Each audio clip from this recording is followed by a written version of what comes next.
What's up guys, in this tutorial I will show you how to enable live captions on Mac OS Ventura. This should be quite an easy tutorial. For more information, click on the first link in the description below.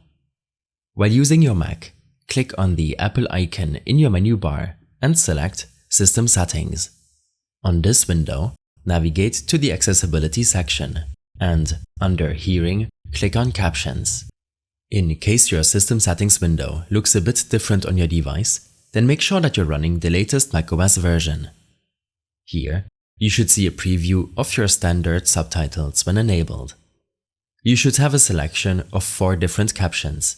I prefer the one with the transparent background. Below, click on the plus icon. This will allow you to create a new subtitle style. Change the colors, text size, font and opacity before saving your changes. You might want to enable the closed Captions and SDH option, which will display subtitles for the hard of hearing instead of the standard subtitles.